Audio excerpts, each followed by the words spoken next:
We'll be moving on to Venerable Bhante for question number 2. So 3 minutes on the clock whenever you're ready.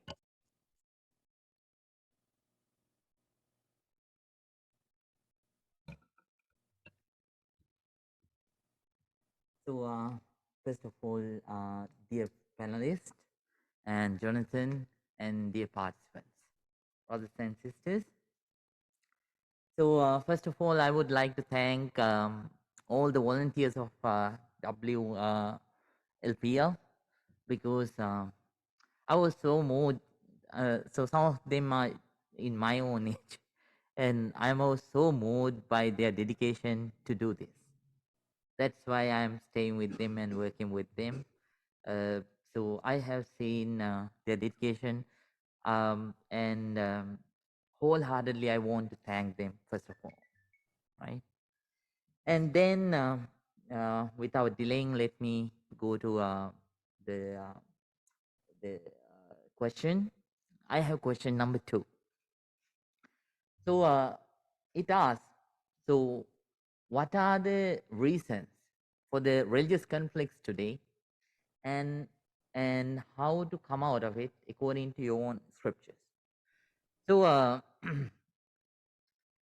number 1, so the, uh, the people the people have various kinds of faiths, and because of that we have seen that they have lost the open view. They have lost the open view. They don't see the human being as the human being. They just see the human being as a Buddhist, Hindu, Christian, Muslim, atheist, agnostic, etc. But we have to understand that all human beings, they are different, and all, the human being, you can't label like that. They are who they are, and so all human beings, we are made of atoms. So is atom Buddhist, Hindu, Christian, atheist, agnostic, or anything?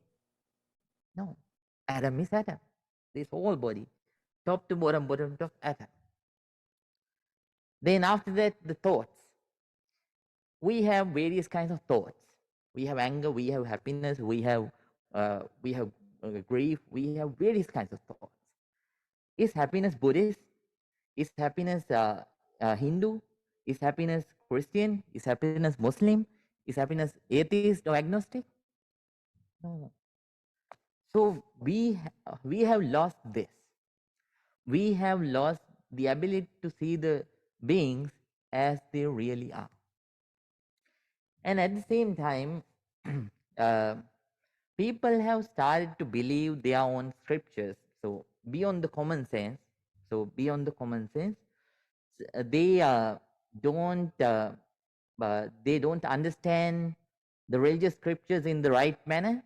So what they do is they they misinterpret the religious scriptures, and then they look at each other in a negative manner. So once the Buddha uh, went to a village called Kalam.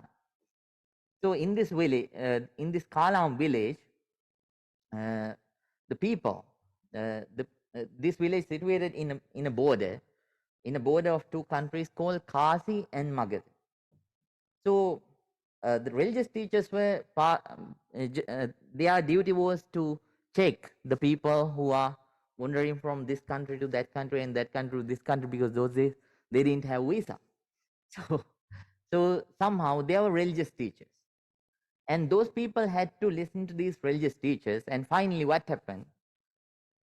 They had become atheists. So but they heard that there is a non-sectarian human being, wise human being who is called Buddha, that has arisen in India. So let's wait until he comes to our village. So when Buddha went to that village, what they asked is, "Oh Buddha, various kinds of religious teachers come here. The first teacher comes here and teaches his or her own religion, and they say that is the only truth. And the second religious teacher comes and refutes the first one and scores the first one and says, this is the ultimate truth. And then another teacher comes and refuses both the former religions and says, my one is the greatest and all both the others are false. So we couldn't really understand what is right and what is wrong. So we started disbelieving. So they asked the Buddha, is it okay to doubt? Then Buddha said, it is very okay to doubt.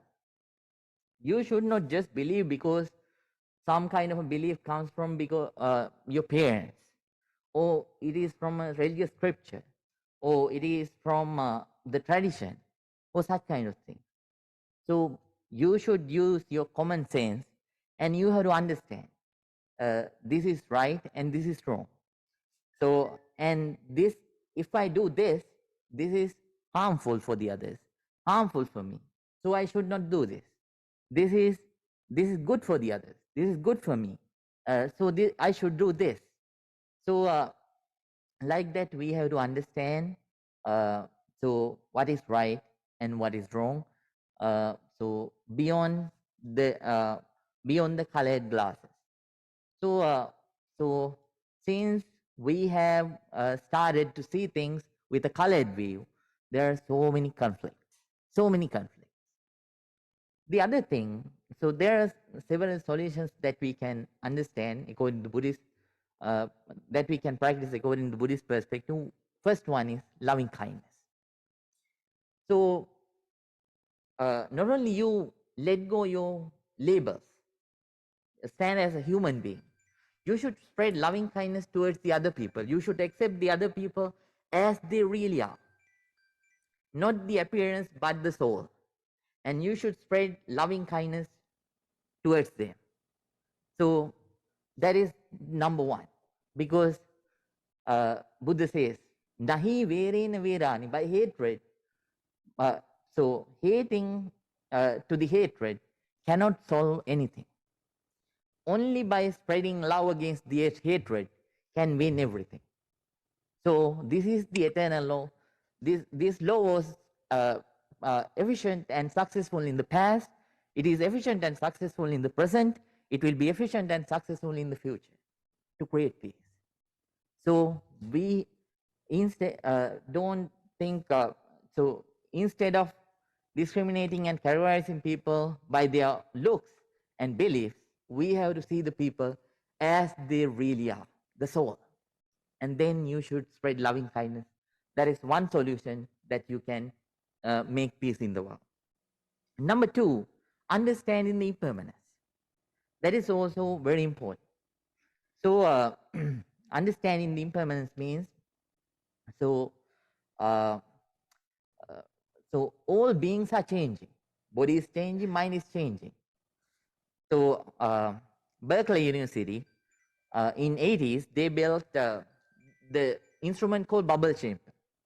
Using that bubble chamber, they checked how much is the speed an atom arise and pass away. Within a millisecond, an atom arise and pass away. The number is 1 after 22 zeros. So this body passes away in the next moment. So you, the I that you call I, who was in the past moment, is not right now. In the next moment, totally new person. Who can say this Buddhist, this Christian, this Muslim, this atheist, this so agnostic, like that? No. So we are human beings who are we are changing from moment to moment. And our thoughts, they are changing too.